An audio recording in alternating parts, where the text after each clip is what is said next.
Indonesia maju. Aku harus cerdas berkarakter. Sasa, aku jadi ketagihan nih baca cerita asli Indonesia. Ternyata seru ya. Iya, gimana kalau jam istirahat ini kita baca buku lagi ke perpustakaan? Ayo, aku udah tahu nih mau baca cerita apa. Judulnya Si Kelingking. Kok bisa? Kemarin gak sengaja aku lihat di meja bu guru saat kumpul tugas. Oke, ayo.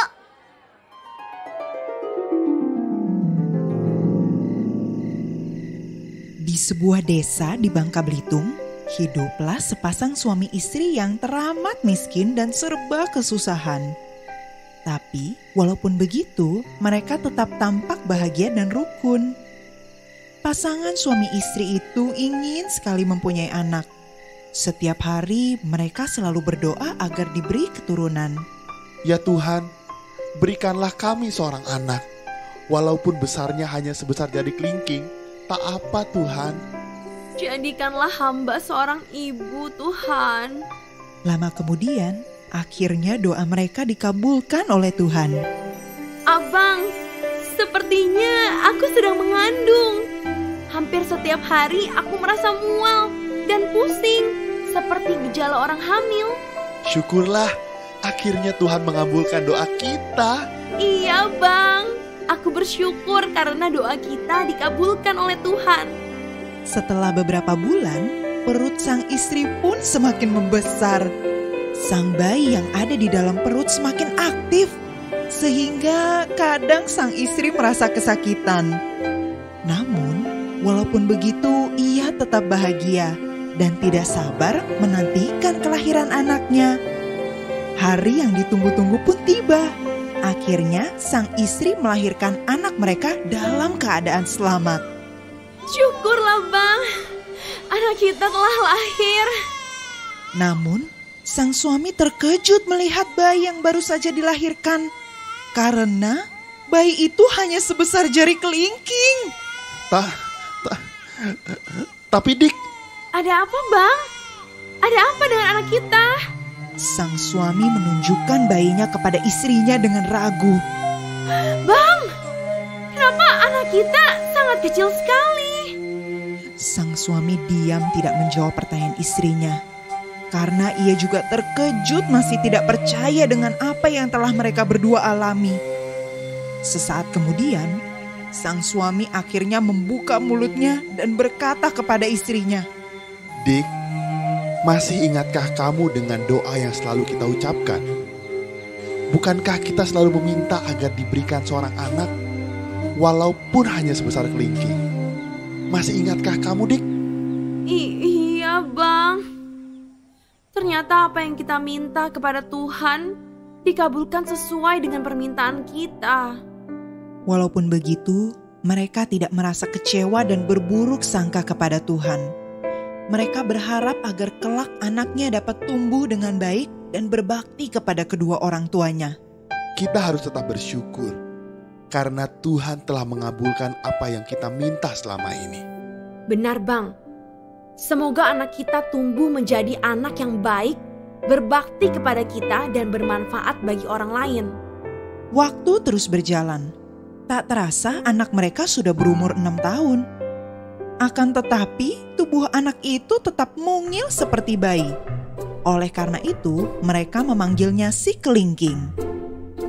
Mereka sangat menyayangi si kelingking. Akan tetapi ada yang sedikit mengganggu pikiran mereka. Si kelingking mempunyai nafsu makan yang sangat besar. Ia bisa menghabiskan 1 bakul nasi dalam sekali lahap. Bahkan itu pun kurang. Bang, coba kau lihat si kelingking. Ia makan begitu banyak dan lahap sekali. Tapi badannya kenapa masih saja kecil ya? Benar, Dik. Dia bisa memakan 1 bakul nasi dalam sekali lahap. Ayah dan ibu si kelingking memperhatikannya makan. Ayah, ibu, kenapa hanya diam saja? Ayo kita makan bersama-sama. Iya, Nak. Kau makanlah dulu. Ibu, aku mau nasi lagi. Hah? Baik nak, akan ibu ambilkan nasi untukmu lagi. Tapi apakah perutmu tidak apa-apa nak?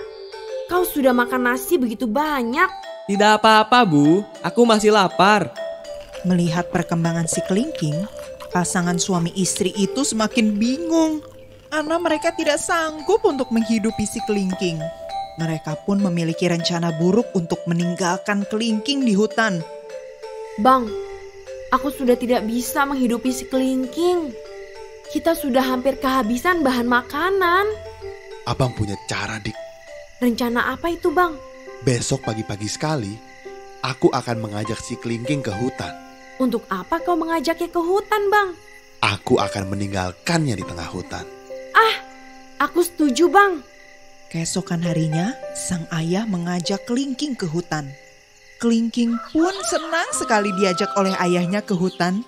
Ia berpikir bahwa ayahnya akan mengajaknya bermain. Nak, ayo ikut ayah ke hutan. Asyik, ayo ayah. Sesampainya di tengah hutan, ayahnya langsung menebang pohon besar dan meminta kelingking berdiri menunggunya tak jauh dari pohon yang ditebangnya. Nak, kau tunggulah di situ. Ayah akan menebang pohon ini dulu ya. Baik ya. Beberapa saat kemudian, kelingking tertimpa pohon. Kemudian, ayahnya meninggalkan kelingking di hutan. Dik, aku sudah pulang. Bagaimana bang? Apakah rencana kita berhasil bang? Tenang saja, Dik. Semuanya berjalan sesuai rencana kita. Sekarang, kita bisa hidup dengan tenang tanpa beban. Benar bang. Sekarang hidup kita akan lebih tenang tanpa kelingking. Sesaat kemudian, terdengar suara teriakan dari luar rumah. Ayah ibu kelingking kaget mendengar suara kelingking dari luar rumah. Ayah, harus aku letakkan di mana kayu-kayu ini? Bang, apa kau mendengarnya? Bukankah itu suara kelingking? Iya, Dik. Aku juga mendengarnya. Bukannya kau bilang ia tertimpa pohon? Ayolah, kita keluar untuk melihatnya. Mereka bergegas keluar rumah untuk melihatnya. Dan kaget melihat kelingking yang masih hidup bahkan mampu memikul pohon tebangan ayahnya dengan enteng. Ayah, diletakkan di mana kayu-kayu ini? Itu letakkan di sana saja, Nak. Setelah meletakkan kayu-kayunya, si kelingking merasa lapar dan meminta makanan kepada ibunya yang masih terperangah melihat kelingking. Ibu, aku lapar. Aku mau makan, Bu. Iya nak. Sebentar ibu ambilkan nasi untukmu. Saat malam tiba, sang ibu kembali berpikir keras cara untuk menyingkirkan si kelingking. Bang, apa yang harus kita lakukan? Besok abang akan mengajaknya ke gunung untuk mengambil batu di sana. Keesokan harinya, ayah kelingking mengajaknya ke gunung. Setibanya mereka di kaki gunung, ayahnya berkata kepada kelingking, Kelingking, ayah akan naik ke atas gunung untuk mengambil batu yang akan kita bawa nanti. Kamu tunggu di sini ya. Baik, ayah. Tanpa berlama-lama, ayahnya langsung pergi ke atas gunung dengan membawa sebuah kayu untuk memudahkannya mendongkel batu. Sesaat kemudian, batu besar itu jatuh ke bawah. Kemudian ayah kelingking meninggalkannya kembali di gunung. Kelingking! Kelingking! Kelingking! Setelah sampai di rumah, ayah kelingking menceritakan hal tersebut kepada istrinya. Tapi ibu kelingking tidak langsung percaya perkataan suaminya. Apakah abang sudah yakin anak itu tidak bisa kembali pulang ke rumah ini? Iya, Dik. Kali ini abang sangat yakin. Kelingking tidak akan kembali ke rumah ini. Baiklah kalau begitu. Hidup kita tidak akan susah lagi karena harus memberikan makan kepadanya. Menjelang sore, kejadian yang sama terulang kembali. Mereka dikejutkan oleh suara teriakan kelingking dari luar rumah. Mereka makin terkejut setelah melihat kelingking membawa batu-batu dari gunung dalam keadaan baik-baik saja. Ayah, di mana harus aku letakkan batu-batu ini? Di sana. Kau taruh saja batu-batu itu di sana. Ibu, aku lapar. Iya nak, sebentar ibu ambilkan nasi untukmu. Pasangan suami istri itu heran dan terkejut dengan kekuatan yang dimiliki oleh kelingking. Bang, sepertinya apapun rencana kita tidak akan berhasil. Anak kita itu sangatlah kuat, Bang. Benar, Dik. Dia kuat sekali. Sepertinya kita harus bisa menerima bagaimanapun keadaan kelingking, Bang. Iya, kita lupa bahwa kelingking adalah jawaban atas doa kita. Mereka akhirnya menyadari bahwa bagaimanapun si kelingking lahir karena permintaan mereka sendiri dan atas kehendak Tuhan. Sejak saat itu mereka ikhlas menerima kehadiran si kelingking di kehidupan mereka. Si kelingking semakin rajin membantu ayahnya bekerja. Semua pekerjaan yang berat terasa ringan karena kekuatan si kelingking. Sehingga kebutuhan hidup mereka selalu terpenuhi. Akhirnya ayah ibu kelingking sadar ya Kak, kalau perbuatan mereka itu jahat. Bener Sa, aku jadi mikir kita nggak boleh ngeremehin siapapun bagaimanapun keadaannya. Karena semua orang pasti lahir dengan kelebihan masing-masing. Aku setuju sama kamu Kak. Kita nggak boleh berbuat jahat sama orang-orang yang terlihat memiliki kekurangan. Aku juga salut sama si kelingking yang terus bisa sopan dan selalu menghormati orang tuanya. Raka, Apa Sa? si kelingking kalau ikut acara mukbang pasti menang deh. Dia kan kuat banget makannya. Terus dapat pula makannya. Mulai deh. Jangan ngelantur deh Sa.